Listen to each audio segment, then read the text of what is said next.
Today is a good day. Welcome back, folks, to the shores of Eternum. We've got ourselves a full-on reveal of one of the most anticipated weapon returns, and instead of it being heal-centric like it was before, this time we've got ice added into the mix. I'm talking, of course, about the newly introduced Ice Gauntlet. This is part 2 of New World's Got the Magic, and let's go ahead and get to it.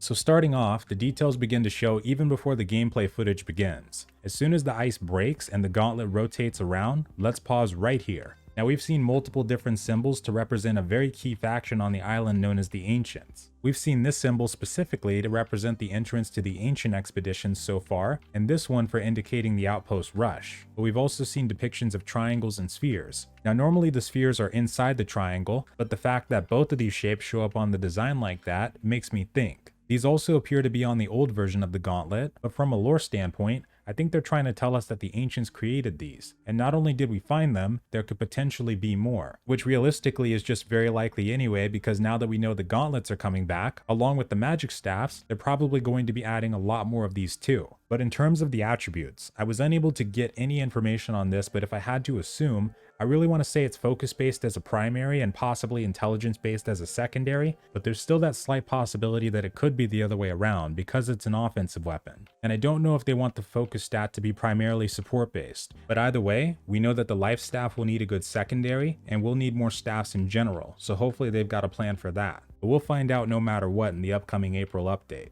Now to get into the meat and bones, first thing we see from the gameplay is the character summoning what looks like a frost totem. I looked over this part multiple times and I could not figure out what it was supposed to do. But what I'm guessing is that it could potentially buff your ice damage or slow enemies in your immediate area since you're a mage. At first I thought maybe it would spew out an extra projectile at enemies, but I don't think so from what we see. After slowing down the frames and analyzing, it just kind of sits there. Even though at this part it looks like a projectile is being shot like from the frost totem, it's actually just her blasting the ancient guardian next to the totem. So I think it's more likely to be a buff to your frost damage or a debuff to enemies around it. And right after that we get to see footage of what I believe is the basic and heavy attacks. I say believe because this first one looks like it executes very quickly, but the second one has a wind up to it. Even with that though, there is another ability later on in the reveal that looks like it could be one of three things. Either this Frost Breath is the real heavy attack when you're charging your left mouse button, or it's just an ability that you press and it triggers like the others, or it can be tied to a perk. Like a recent change we saw with the hatchet where aim throw can function off the block button.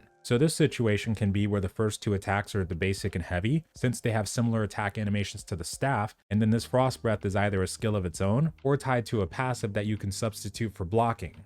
Very next thing is a quick showcase of a wall of ice spikes being conjured. Really curious to know if this blocks projectiles because that could be a really badass thing to do for blocking incoming siege fire. But we also do see that it's capable of staggering, so either way it should be very useful in PvP and PvE situations. And right after that we have a blizzard AoE. We can actually see the radius of the spell before it's cast, and my god, it looks huge. More than likely this spell will deal damage over time and be another one that produces a cold debuff, but could also potentially freeze targets if there's a stack system that weapon incorporates. So like if this weapon stacks frost debuffs and you get up to 3 of them, maybe you get stunned for a few seconds, and then diminishing returns might or might not play a part. This spell would also be extremely useful for blocking line of sight during a territory war, but more than that, crowd control in both PvE farming situations and invasions. This could be a super valuable weapon to have, especially with all the grip mechanic and crowd control changes that were done.